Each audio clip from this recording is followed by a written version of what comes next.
Bonjour à tous, bienvenue sur France 24. Si vous nous rejoignez, l'Aquarius vient donc d'entrer dans le port de Valence. Il y a quelques instants, le navire humanitaire qui a sauvé des migrants en mer est précédé d'un premier navire de la marine italienne et suivi par un autre. En tout, 630 personnes à leur bord qui viennent de passer plus d'une semaine en mer avec une météo très compliquée.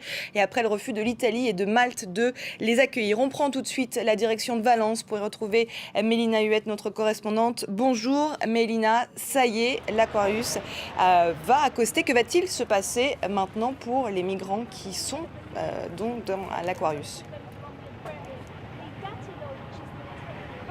Et tout à fait, Mariam, vous avez raison. L'Aquarius vient tout juste d'accoster. C'est le deuxième bateau que vous pouvez voir juste derrière moi. Le premier qui l'a précédé, c'est le Dattilo, le navire des gardes-côtes italiens qui avait à son bord 274 personnes. Et juste derrière, vient tout juste d'arriver l'Aquarius et ses 106 passagers, dont plusieurs femmes enceintes et de nombreux mineurs isolés. Alors, ce que l'on sait d'ores et déjà de la prise en charge des premiers migrants qui sont arrivés un peu avant 7 heures ce matin, c'est que le bateau, le Dattilo, le premier, est d'ores et déjà vide. Il a fallu attendre que celui-ci soit vidé pour que l'Aquarius puisse arriver. C'est ce qui a pris un peu plus de temps que prévu. On sait d'ores et déjà qu'une dizaine d'adultes a été transférée dans des centres d'accueil, qu'une femme enceinte et que 3 mineurs ont été transportés à l'hôpital. Ça a pris un peu plus de temps pour la simple et bonne raison que même s'il n'y avait pas de blessés graves, il y avait plus de blessés légers que ce que l'on pouvait présager. Je rappelle que certains ont des blessures chimiques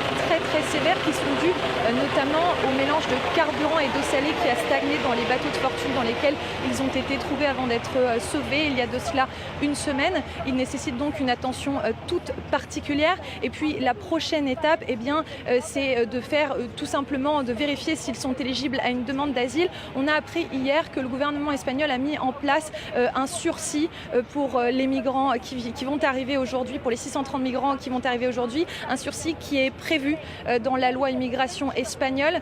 Au début, ils devaient être pris en charge comme n'importe quel migrant, mais puisqu'ils sont considérés comme invités par l'Espagne, ils auront un mois de sursis pendant lequel ils pourront se reposer, être placés dans des centres d'accueil avant que leur demande d'asile soit examinée.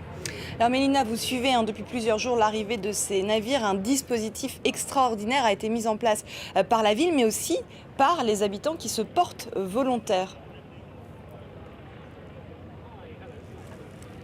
Tout à fait, c'est un dispositif tout simplement extraordinaire. Jamais vu plus de 2300 personnes en charge d'accueillir ces passagers, ces rescapés de la Méditerranée. On sait par exemple qu'un numéro avait été mis en place par la région et qu'en l'espace de 48 heures, plus de 2500 appels et mails ont été envoyés par des Valenciens et des Valenciennes pour prêter main forte au travail de la Croix-Rouge. Il y a évidemment la Croix-Rouge donc qui chapeaute tout cet accueil d'urgence, mais il y a également, on le sait maintenant, 70 traducteurs agréés et 400 traducteurs interprètes qui viennent soutenir le travail des équipes, notamment pour favoriser l'accès à l'information concernant la demande d'asile. Il y a également des médecins, bien sûr, mais également des psychologues pour prendre en charge les cas les plus critiques, les femmes enceintes, les enfants, les mineurs isolés, mais également toutes les personnes qui sont soupçonnées d'avoir été victimes de traitements violents et notamment de violences sexuelles.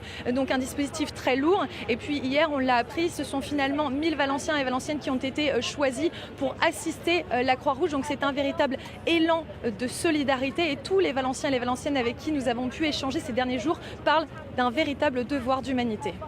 Merci beaucoup Mélina, on va vous retrouver tout au long de cette journée pour suivre donc en direct la prise en charge de ces 630 migrants.